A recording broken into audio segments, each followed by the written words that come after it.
नमस्कार आदाब दोस्तों वक्त हो चला है तमाम देश और दुनिया की सभी ताज़ा तरीन बड़ी खबरें जानने का। डालते हैं सुर्खियों पर नजर।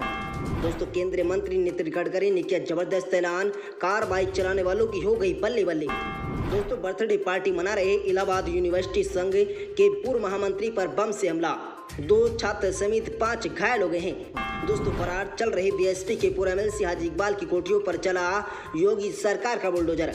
दोस्तों एक्शन में मान सरकार, रडार पर पूर्व मंत्री, पूर्व विधायक और कई अधिकारी। दोस्तों नागालैंड में बिहार के 4 मजदूरों की मौत, सीएम नीतीश कुमार ने जताया दुखी मुआवजा देने का ऐलान। दोस्तों भारी बारिश से बेहाल हुई मुंबई, सीएम एकनाथ शिंदे ने अधिकारियों को दिया अलर्ट रहने का आदेश। दोस्तों यूपी में पूर्व सांसद रेवती रामण की राजनीति का इंतजार, भाजपा में जाने की अटकलें तेज। बात करेंगे इन सभी खबरों की एक एक कर विस्तार से, लेकिन दोस्तों खबर जानने से पहले लाइक कीजिए इस वीडियो को, चैनल को सब्सक्राइब करें और पास में लगे बेल आइकन को दबा लें ताकि तमाम देश और दुनिया की सभी ताज़ा तरीन बड़ी खबरें आपके पास सबसे पहले पहुंचे। जहां दोस्तों पहली बड़ी अपडेट आ रही है, आपको बता दें केंद्रीय मंत्री नितिन गडकरी ने किया जबरदस्त ऐलान, कार बाइक चलाने वालों की हो गई बल्ले बल्ले। दोस्तों केंद्रीय सड़क परिवहन और राजमार्ग मंत्री नितिन गडकरी ने कहा है कि अगले 1 साल के अंदर इलेक्ट्रिक वाहनों की कीमत पेट्रोल कारों की लागत के बराबर होगी। दोस्तों ये खबर कार और बाइक चलाने वालों को बेहद सुकून देने वाली है। केंद्रीय मंत्री नितिन गडकरी ने कहा है कि प्रौद्योगिकी और हरित ईंधन में तेजी से प्रगति से इलेक्ट्रिक ऑटोमोबाइल की लागत कम हो जाएगी, यानी इससे आम लोगों को फायदा होगा। अगले 2 साल में पेट्रोल से चलने वाले वाहनों के बराबर इलेक्ट्रिक व्हीकल की कीमत हो जाएगी। केंद्रीय मंत्री ने कहा है और बताया कि आने वाले समय में ये एक क्रांति ला सकता है। इसके अलावा नितिन गडकरी सड़क परिवहन और राजमार्ग मंत्रालय 2022 से 23 के लिए अनुदान की मांगों पर लोकसभा में जवाब देते हुए जानकारी दी थी कि प्रभावी स्वदेशी ईंधन को स्थानांतरित करने की जरूरत है। दोस्तों इलेक्ट्रिक ईंधन जल्द वास्तविकता बन जाएगा, इसके प्रदूषण के स्तर में कमी आएगी। दोस्तों भारत ही नहीं बल्कि पूरी दुनिया भर में प्रदूषण एक बड़ी चुनौती के रूप में सामने आ रहा है। इसी के साथ ही केंद्रीय मंत्री नितिन गडकरी ने सांसदों से भी हाइड्रोजन टेक्निक अपनाने का आग्रह किया है। उन्होंने सांसदों को अपने अपने क्षेत्र में सीवेज के पानी को हरित हाइड्रोजन बनाने की पहल करें। उन्होंने ये बताया कि हाइड्रोजन जल्द सबसे सस्ता ईंधन विकल्प होगा। नितिन गडकरी ने कहा है कि लिथियम आयन बैटरी की कीमत में तेजी से कमी आ रही है। हम zinc ion, aluminium ion, sodium ion battery को विकसित कर रहे हैं। अधिकतम 2 साल में electric scooter car, auto rickshaw की कीमत पेट्रोल से चलने वाले स्कूटर कार, ऑटो रिक्शा के बराबर होगी। केंद्र मंत्री के अनुसार इसका फायदा ये होगा, यदि आप आज पेट्रोल पर 100 रुपये खर्च कर रहे हैं तो इलेक्ट्रिक वाहन को चलाने में ये लागत घटकर 10 रुपये आ जाएगी। गौरतलब है कि कुछ दिन पहले नितिन गडकरी ने ग्रीन हाइड्रोजन फ्यूल कार में लॉन्च किया था। दरअसल नितिन गडकरी इलेक्ट्रिक वाहनों को बढ़ावा देने के लिए लगातार प्रयास कर रहे हैं। दोस्तों ग्रीन हाइड्रोजन चलने वाली कार से चलने पर महज 1 रुपये प्रति किलोमीटर से कम का खर्च आएगा। जहां दोस्तों अगली बड़ी अपडेट आ रही है, आपको बता दें बर्थडे पार्टी मना रहे इलाहाबाद यूनिवर्सिटी छात्र संघ के पूर्व महामंत्री पर बम से हमला, 2 छात्र समेत 5 घायल हो गए हैं। दोस्तों उत्तर प्रदेश में दोबारा योगी आदित्यनाथ की सरकार बनने के बाद भी दबंगों के हौसले एक बार फिर से पस्त होते नजर आ रहे हैं, वहीं दूसरी ओर बढ़ते जा रहे हैं। इसी कड़ी में संगम नगरी प्रयागराज में लौटे हुए हनुमान मंदिर के पास सोमवार की रात हुई बमबाजी में 3 घायलों और 3 छात्रों समेत 5 लोग जख्मी हो गए हैं। दोस्तों मंदिर के पास एक छात्र का बर्थडे मना रहे इलाहाबाद यूनिवर्सिटी छात्र संघ के पूर्व महामंत्री निर्भय द्विवेदी पर सोमवार रात बम से हमला किया गया। इसकी सूचना के बाद दारागंज थाने की पुलिस मौके पर पहुंची। दोस्तों इतना ही नहीं, मामले की गंभीरता को लेते हुए एसएसपी शैलेश पांडे समेत तमाम अफसर घटनास्थल पर पहुंचे। हादसे में घायल 5 लोगों को अस्पताल भिजवाया गया है। सभी घायलों को प्राथमिक उपचार के लिए घर भेज दिया जाएगा। दोस्तों पुलिस का कहना है कि 4 नामजद व 6 अज्ञात पर केस दर्ज किया गया है। एसपी सिटी दिनेश कुमार सिंह ने बताया कि सभी घायलों की हालत सामान्य है।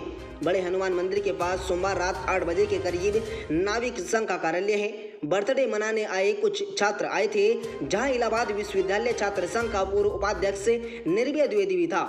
दोस्तों प्रत्यक्षदर्शियों के अनुसार इसी दौरान वहां 4 बाइकों पर सवार होकर कुछ लोग पहुंचे और गाली गलौज करते हुए बमबाजी करनी शुरू कर दी। दोस्तों इतना ही नहीं, इसके बाद उन्होंने एक के बाद एक कई बम फेंके, जिसमें छर्रे लगने से ईशान उर्फ ऋतिक निवासी दारागंज, सार्थक और पास में ही सो रहे भीख मांगने वाले ओम प्रकाश, मनीलाल व उल्लेख जख्मी हो गए हैं। दोस्तों इसके मामले में छात्र संघ के पूर्व महामंत्री निर्भय द्वारा दी गई तहरीर में 4 नामजद व 6 अज्ञात पर रिपोर्ट दर्ज कराई है। आरोप लगाया गया कि पिस्टल बम से लैस नकाबपोश बदमाशों के हमले में वे अपने साथियों समेत जख्मी हो गए।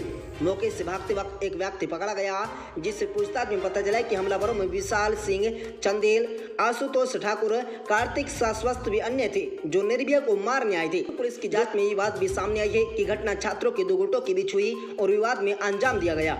सूचना पर SSP Shailesh Pandey, SP city Dinesh Kumar Singh कई थानों की फोर्स लेकर मौके पर पहुंच गई और घायलों को उपचार के लिए अस्पताल पहुंचाया गया।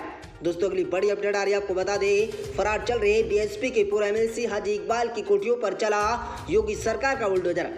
दोस्तों उत्तर प्रदेश के सहारनपुर जिले में खनन माफिया और बहुजन समाज पार्टी बीएसपी के पूर्व एमएलसी हाजी इकबाल के घर पर कल 4 जुलाई 2022 सोमवार को बुलडोजर की कार्रवाई की गई है। इकबाल और उनके परिवार पर गलत काम के साथ अवैध संपत्ति के कई केस दर्ज हैं। पुलिस अब फरार चल रहे हाजी इकबाल की खोज कर रही है। इससे पहले हाजी इकबाल के घर की कुर्की हो चुकी है।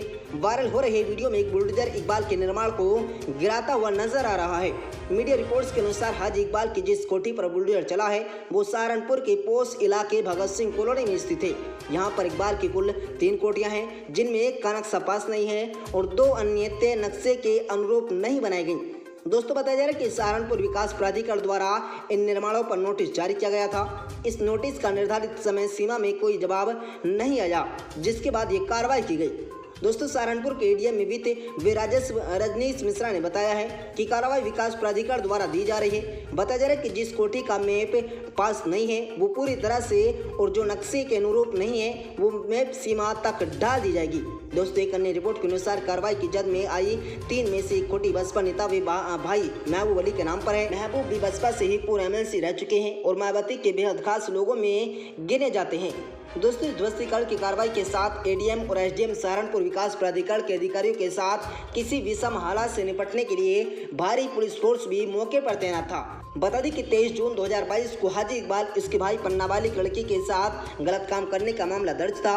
हाजी इकबाल के 4 बेटे पर उसी पीड़िता से छेड़छाड़ और मारपीट करने की प्राथमिकता दर्ज की गई थी।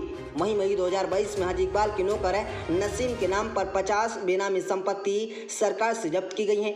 दोस्तों इसकी कीमत लगभग 21 करोड़ रुपए है।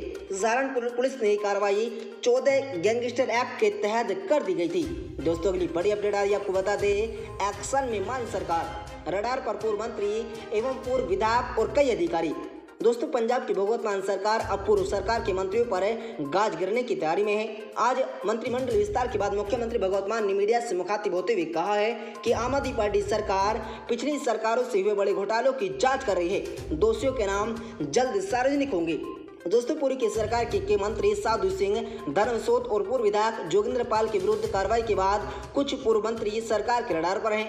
विजिलेंस को अन्य पूर्व मंत्रियों का रिकॉर्ड खंगालने को कहा गया था। दोस्तों विधानसभा के बजट सत्र में बहस के दौरान भी ऐसा प्रभाव मिला कि सरकार शीघ्र ही पूर्व मंत्रियों पर कार्रवाई करने की तैयारी में है। विपक्षी कांग्रेस ने विधानसभा में कहा था कि सरकार उनके विधायकों को कार्रवाई के नाम पर न थमाए। बजट सत्र में वित्त मंत्री हरपाल सिंह चीमा ने कहा था कि जेल में बंद रह रहे गैंगस्टर मुख्तार अंसारी को वीआईपी सुविधा दी जाए, जिस पर 55 लाख रुपए का बिल आया है। उसके लिए कानूनी कार्रवाई की जाएगी। तत्कालीन जेल मंत्री सुखजिंदर सिंह रांधवा भी विधायक के रूप में सदन में उपस्थित थे।